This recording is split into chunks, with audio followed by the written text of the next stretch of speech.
Hi everyone, this is Mel Gabby and welcome to Changing Spaces Through the Lens.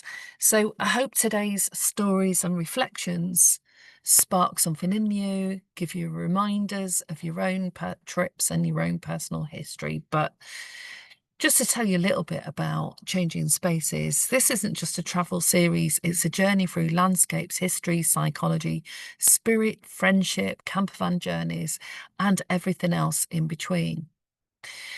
I travel in the camper van, staying in villages, towns, coastlines, and sometimes old hotels, but I'm really exploring hidden stories, stories of people, power, and culture, stories of how history shapes who we are today.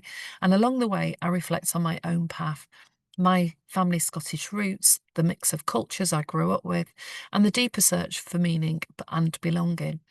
So, as we wander through the abbeys, museums, coastlines, and conversations, I invite you to listen for the echoes and what they reveal about the past and what they awaken in us now, and what threads still emerge through our current history that have been around for a long time. So, changing spaces isn't just about where we go, it's about who we've become along the way. So, today we are going to cover this. I think you can see the video actually that I'm sharing at the moment. Let me just check.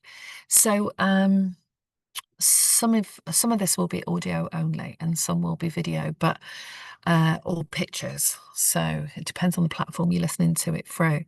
But I'm going to share with you about my next leg of the journey where I moved from Cambridge to Norfolk. So, the trip initially started near home in Windsor because I was showing my friend around. She'd never been to the UK. And I took her around Windsor and explored the castles and the history. Then we took a trip to London, and I've got a different video on that where we do the on-off top bus, hop on, hop off bus in London, visit the tower and get the river bus over to Greenwich. And of course, there's multiple layers of history contained with all that. And as I continue on my trip, you start to see how everything is connecting. So, the other aspects of this as well is the kind of themes that emerge when you're on your own or when you're sharing a space with somebody else. So our space changes all the time, and the way that we feel within a space also changes as well. And sometimes we're really aware of it, and other times we're not that aware of it. So this video is really reflecting on the different friendship styles that we might have and how that can influence how we are on our trip and on our journey. And interestingly, I'm watching a lot of series on race around the world, and it was really inspiring. But it also is about the different things that are evoked in the people that are sharing the trip together. We've got the one I was watching last night is a father and daughter. We've got two best friends that have been together since 14, a really strong friendship. And we've got some mothers and sons, husbands and wives. And it's really interesting because we're starting to see the psychology of how they view each other, how they manage transition and change and the change in spaces, how they manage carrying that just on a practical level, that load of backpack they've got, and navigate getting about without a phone and Google Maps. Now, I'm really lucky because I've got a phone, I've got a credit card, and I've got Google Maps, but these people are trying to do it like we did probably in the 70s and 80s and get about. And the what episode I was watching last night is where they're racing from one side of Canada to the other, and they've got certain checkpoints that they need to get to. And it's interesting to see how they all plan to get there, how they agree, the trip they'll take and what they want to see on the way, and then what kind of um, disruption occurs in their friendship or relationship and where they really struggle. So those reflections have been about those people on on that Race Around the World program. But also, I've been reflecting, just because I'm a therapist doesn't mean to say that I don't experience different things with different people and occasionally struggle with that. My self-awareness is good, and my capacity to understand that in the nature of my own background and the challenges I faced, as well as the people I come into contact with. And if you don't know somebody very well and you haven't established a friendship for a long time, and already gone through some of the growing pains, then doing a road trip with somebody is going to, bound to some degree, have some challenges as well as the fun contained within that. And I really enjoyed showing my friend around Windsor and where I live, and um, exploring London and all the different sites. And also on the hop on, hop off bus, you get to listen to the audio, and they're talking about the history of each place. So my understanding of politics, culture, kings and queens across, um, the last 2000 years also deepened. So it was a journey for me as well. And so then the trip took us to Cambridge, and Cambridge is where I started to have real van problems because it was pouring down, it rained lots. And that was the other factor I hadn't really factored in, which was the weather started to change quite quickly last September, and many Septembers before. The weather's been really warm, quite into the end of September, into the middle of October even. But over the last sort of 10 days, I've really noticed that in the nights it's really dropping. So our plans for staying in campsites was kind of slightly curtailed, and there was a lot of rain, to the point that some of the places that we stayed in or visited was either flooding or the rivers were swelling. So it all adds to the all adds to the anxiety, the challenges, but also the thrill of just getting on the road and seeing where it takes you. So in this episode, it's about the reflection on friendship styles. So some people lean into responsibility and some people avoid it, and some people are fun and others are flaky, others are passive and draining. And the key isn't to fix them, it's to notice fast and choose who you spend time with. But you don't necessarily know, especially when you're both in a place that you've not been to before. It adds another dimension to the way that you manage those friendships. I often used to say to clients, it's, when you go on dates, for example, with new people, you don't want to go to places that are just all romantic, loving, and fluffy. As one of the scientists that I listened to several years ago said that, if you go and do something, and I actually met some couples on the previous trip who said this, if you go and do something and the car breaks down and you end up in a place you've not been to before and your money runs out, or you lose something, how you both handle those challenges is where it gives you a real key indicator to either that friendship or relationship, of how you'll handle all the challenges as you move further down. And so sometimes it's different communication style, assumptions that are made without people realizing it, or very basic things like, for me, it can be just getting exhausted, being really tired, and the amount of driving that I do sometimes. So, I wanted to share in this episode some of the themes that have emerged, bearing in mind keeping the light in the dark, the things that worked and went well, and some of the other things that started to create a challenge for both of us. So, I think one of the challenges was, it's been a while since I've shared hotel room space, and hotel rooms are prime space in London, and you pay a lot of money to stay in them. So we decided to share hotel rooms, and the one we had in London, we were quite lucky because it was almost like a studio. So it had a bedroom, but it had a sort of living area space with a fold down bed. So rather than trying to both share the twin part of the bedroom, I decided to use the sofa so that we could still have a level of space, but also people's habits of what time you go to bed, and whether you have the TV on or music playing, and all of those kind of things become very obvious that you might not have even thought about before you do the trip together. So there were several themes around noise and silence, um, fatigue in terms of energy styles. One person gets up later, one gets up earlier, how you plan your day, all those kind of things. And a proportion of that, I'm not too bad at noticing and managing. But like most people, when your energy runs low, it gets harder to manage. So I wanted to share some of these and think about your own friendships, your own relationships, and some of the things that maybe created a challenge for you. And how did you get around it? Were you able to navigate some of those challenges and get through some of the conflict or difficulties that you faced? Were you able to communicate them? Or did you deal with behavior that was really surprising and you didn't really know how to respond? Or did you cut the trip short? Or have you got friendships that you know that you love having around and going for lunch with, but you wouldn't spend more than a day together with, and other friends that you might go and do a weekend with? And I'd say many of us have friends that are great for going hiking with, and other friends great for shopping, and we can look at our relationships through that lens too. But when it comes to the sort of deeper aspects of our psychology and what we actually think and feel and believe about the world, a lot of that is out of our awareness or unspoken.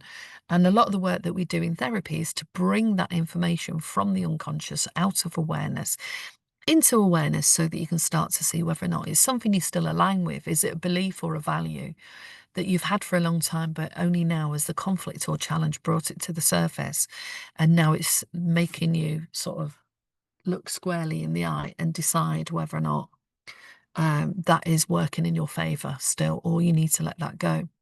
So the themes that have emerged through my various friendships, but in particular on this trip, was sometimes there's a psychic load in friendships.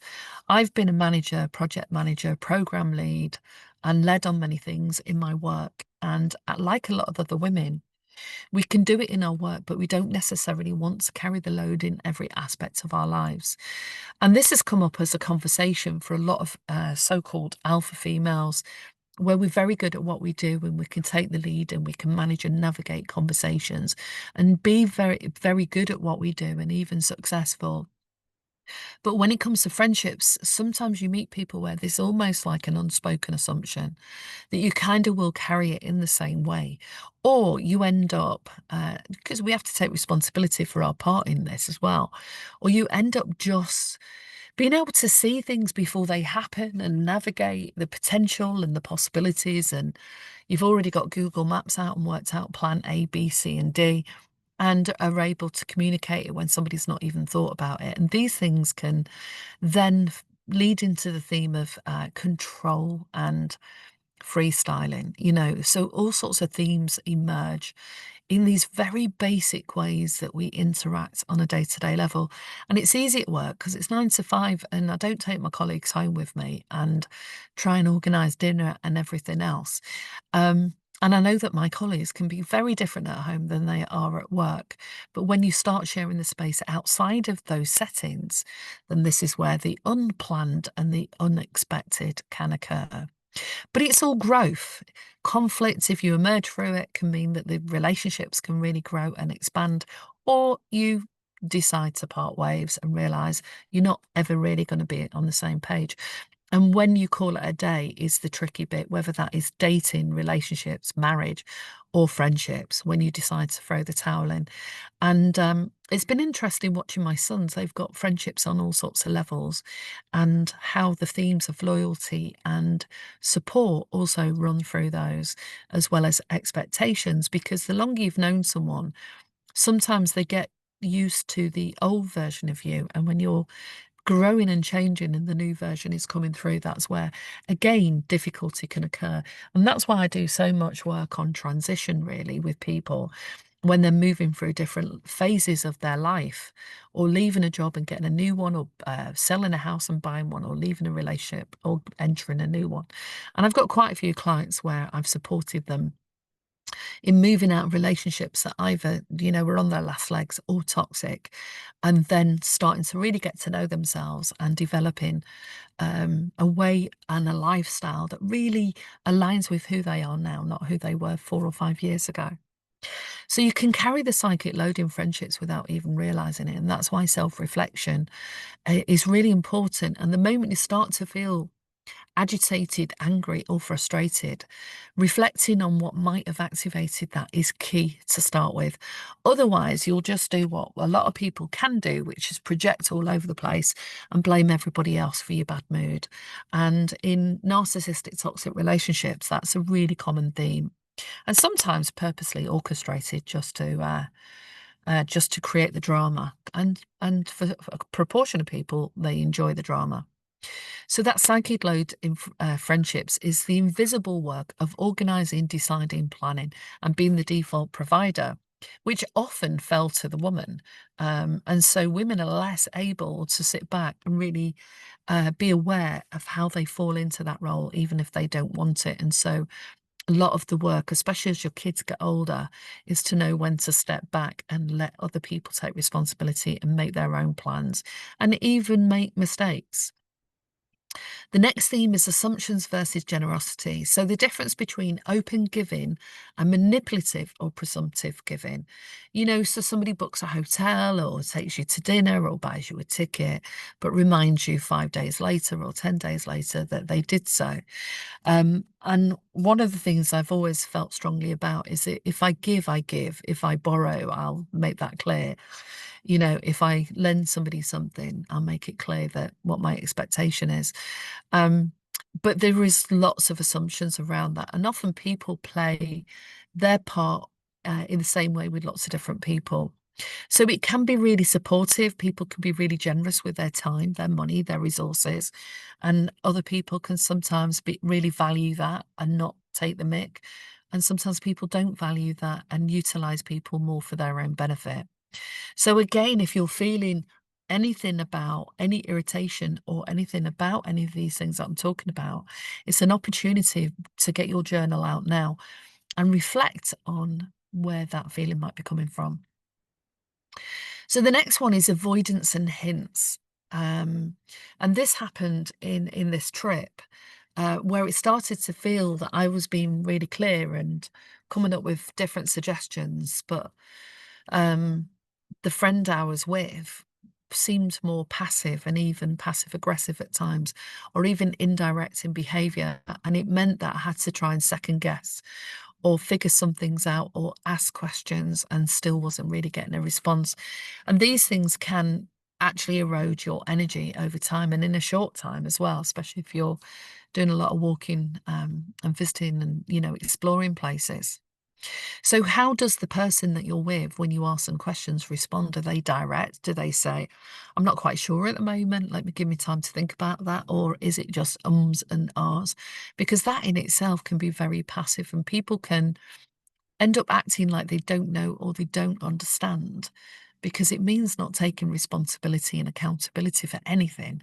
And then the moment you start getting agitated, upset, or even angry about some of the things that are taking place, the blame then again lands on you, because somehow people can expect you to be just tolerant and um, just overlooking the behavior that's going on, or you try and address it and it's undermined or minimized. And so these are key behaviors that is often talked about in toxic relationships. The relationship doesn't have to be toxic. Sometimes it's just a communication style that someone developed from their own childhood, and they now need to upgrade their way of interacting so that there's a level playing field. So I'm not going to go too deep into this, but if you want to if any of this sort of activates anything in you, do go deeper into this and explore the themes and patterns that can run through relationships to see whether you fall on one side or the other. Are you direct and confrontational, which is too much on one side, or you passive and aggressive on the other side? Or do you work out what things you need to raise and that are important, and you let other things slip, because we can't necessarily focus on everything. But the more that your energy is aligned with someone, the less that you'll notice these things, I think. And then the energy economy is another theme. The real cost of tolerating dynamics that drain versus protecting peace and creativity.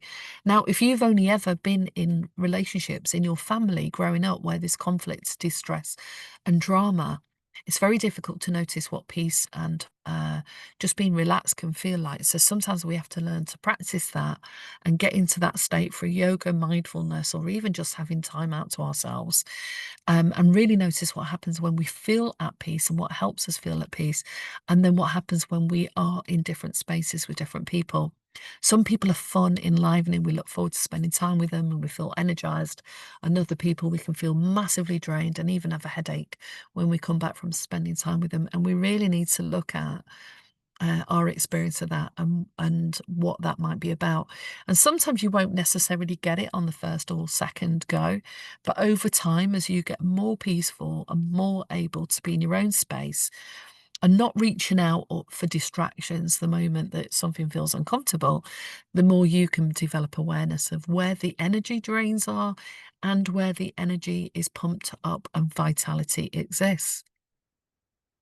So there's real cost to tolerating that. Over time, it will affect your health and mental health, and it depends on the relationship and how uh, sort of impervious it is to any change and growth. And that's the key thing, is you can communicate your wishes, dreams and needs, but if somebody keeps creating a drama or talks over you or minimizes everything, then you know you're on the road to nowhere. And this is where I help clients really consider the effort that they're putting in and the outcomes they're getting from the shifts that they're making, and whether or not growth is possible, or are they seeing growth, or are they living on the potential, the snapshots or the tidbits of time, energy and attention that they get from someone else.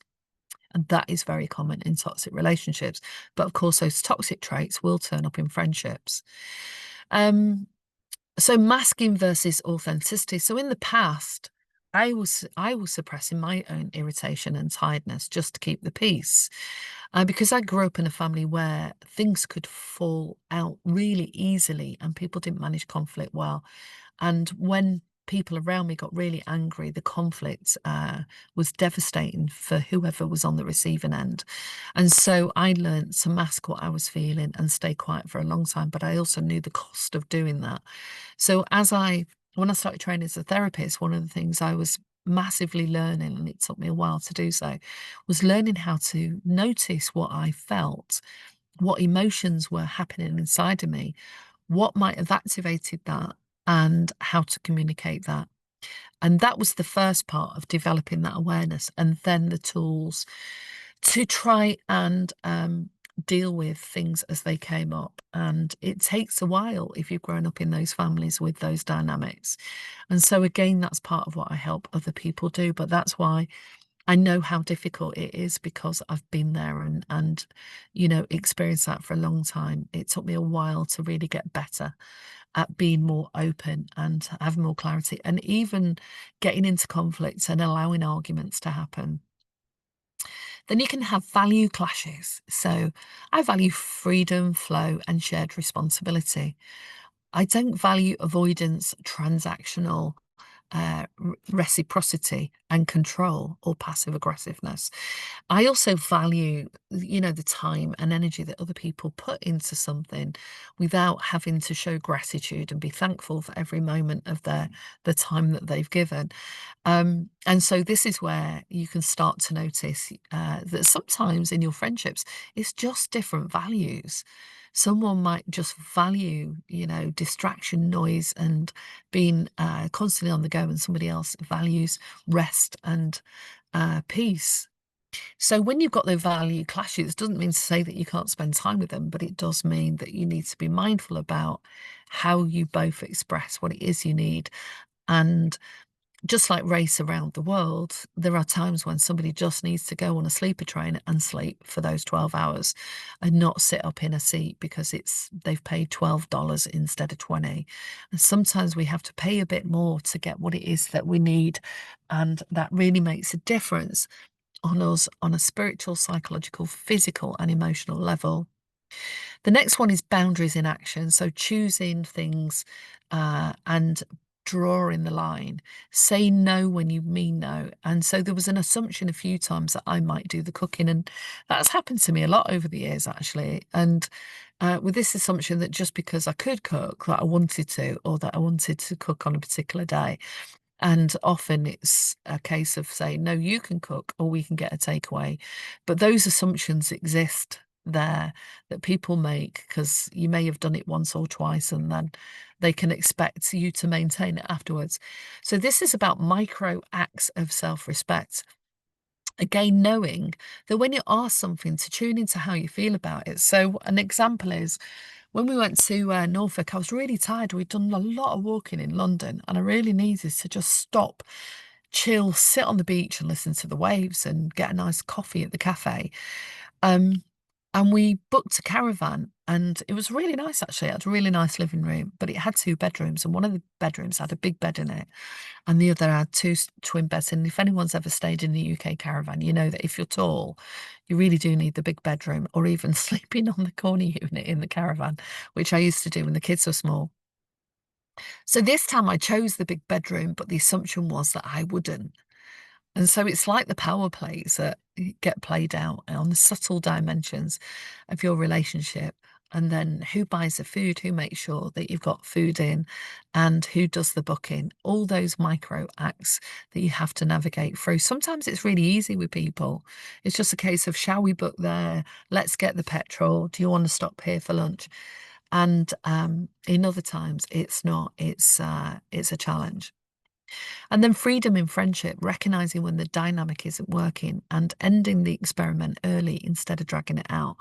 Or at least if it's leading up to that, because you might start to have those thoughts of how can you both get space when you need it. And so I do often say, look, I'm working for a few hours. If you want to get out and about and go and explore, I can meet you at the cafe or the shops and you can do your own thing. Um, and if you don't, that's cool. Um, But it's just about how you articulate and make sure that both of you are getting the space when you need it and the time or even the rest. And then the next one is discernment. So developing the skill and spotting early on when someone is a good match for travel, collaboration or closeness. Um, I'll have to think about that one because I think when I'm speaking to my sons, one of the key elements is really, if you're going to do something like this, you need it to be with somebody that you've known for a long time.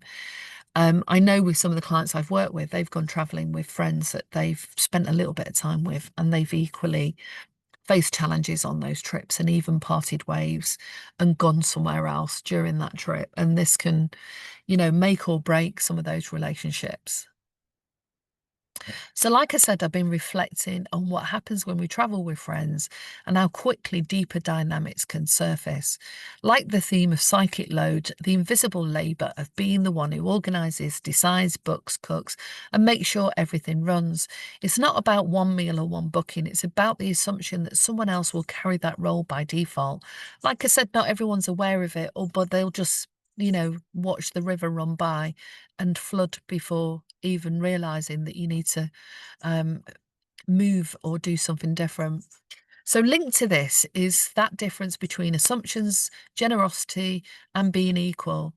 So, saying things like, I'll cook because you shopped, I'll wash up because you cooked, you'll book because I've driven. And the assumption on the other hand can say, you'll do it because you've always done it. And lots of women I know that have, been parents have often felt this. They get to a point in their life where they're saying, I've always done it, but now the expectation is there. So when they want to try and change it, sometimes dramas ensue. And as you have to point out that you really don't want to do those things anymore. And it is a challenge. So, like I said, the avoidance theme of hints and avoidance. Instead of being direct, can you cook or can you book this? Hints, silences, or sulks that appear, and you realize you're working with victim energy. And in victim energy, there's something called the drama triangle: victim, persecutor, and rescuer. So we'll either drive into persecutor or rescuer. And the persecutor can be, you never do this, you've always done this, and you end up having an argument.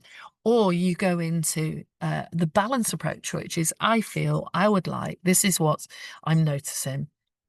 Or you go into victim, which is you're always assuming that I'm doing this and I'm doing that, and arguments will come from any one of those stances. So for me, the energy was important. I'm recognizing mine. I practice yoga and meditation most days, and you know my energy has been a sort of really valuable resource. When you've had burnout twice, it's not something you easily want to just let those things go and give away. So for me, it's been a lesson in energy economy again. What is the cost that I'm willing to pay in energy to keep accommodating dynamics that don't necessarily work for me? And can you regain balance and bring in some better ways of making something work? Not in all cases, or you cut short some of the things that you thought you were going to do. We weren't planning on staying in Norfolk actually, but like I said, I was so tired and drained after 5 days of sort of Windsor and being in London and then driving to Norfolk. I just needed a place to defrag for a couple of days again. And in the past, I would amass that tiredness, that irritation, and it might have come out sideways, or eventually I've lost it and just got really annoyed with someone. And that's happened in previous relationships. But the problem is that in the past, I would have been around with somebody, family members, that would have then turned into a drama queen, and everything's now about them. So now you end up feeling bad because they feel bad and they feel hurt, and you go through this. I think anyone who's listening to this will have experienced this at some point in their life. Where you're trying to talk about how you feel and you're trying to move forward with it, and somebody else goes into victim mode and makes generalized sweeping statements of "you're always having a go at me" and "this is always going on" and blah blah blah. And it's really difficult if you're dealing with that and you kind of know where they're at, and you think, and I started thinking, well, I'm on a trip for a few weeks. We're not necessarily going to resolve all of this in that time period. So sometimes it's just about admitting defeat, tiredness, or that things aren't working, and recognizing the drama that's being stirred within ourselves, the anxiety, the agitation, the drama, and then what you need to defrag and start to regenerate some energy and feel bright and bubbly again. So it takes me much less time now than it did when I was in my 20s to return or even notice a sense of peace and calmness, and not get stuck in the chaos either in my mind or in those situations. And that's a shift from masking to authenticity. And that's what that means. So, in these moments of value clashes where I value freedom, flow, and shared responsibilities, others value something different. Neither is inherently wrong, but when those values clash in close quarters, that's when the friction shows. And the deeper question is, do I tolerate this or end the experiment early? And if it's a new relationship with somebody, then that's when we realize there's sometimes a little bit of work to do. And I've got some clients who are doing that very early on, and it's beautiful to witness that they're talking about their needs and what they think and what they want and where they're at, and struggling sometimes to be really honest about that because they're scared of hurting the other person's feelings, or the other person's got different expectations and ideas about the same thing. They're using the same language, but they've attributed different meanings to it. So we have to ask those questions of, do I tolerate this or end those experiments early? And so I've realized growth isn't about enduring. It's also recognizing quickly when something just doesn't align and choosing differently. And that's what true freedom in friendship looks like. Because here's the things, boundaries in action doesn't have to be loud or angry. It could be small acts of self-respect, choosing the bigger bed when you've both paid half, saying no to cooking when someone assumes you will, or booking your own route so you don't have to carry someone else's avoidance. And maybe that's the real invitation to travel and of life, to develop discernment, to see quickly who lifts your energy and who drains it, to choosing friendships and relationships that align with your values. Like I said, they may change over time and we have to reassess and review, especially when the rub occurs. That's our body telling us we need to look at something and be aware of what's going on. So we choose friendships that align with our values instead of being or bending yourself to fit someone else's patterns. And also see that a lot. So if you've ever found yourself exhausted by assumptions, hints, or avoidance, know this: you don't have to carry the psychic load. You can notice, speak up, and choose freedom instead. So hopefully you've enjoyed listening to this, and it's activated some thoughts within you about your own relationships, past and present, and given you some ideas. If you want to work with me further, then do contact me. But this was Changing Spaces. Thank you for joining me on this journey, and I hope today's stories and reflections have sparked something in you and a reminder of the history we carry, the spaces we move through, and the connections waiting to be made. So, like I said, keep traveling with me. Don't forget, subscribe on YouTube or follow the podcast and share this with someone who might also be searching for deeper meaning in their own journey. Until next time, keep exploring, keep changing the spaces within and around you.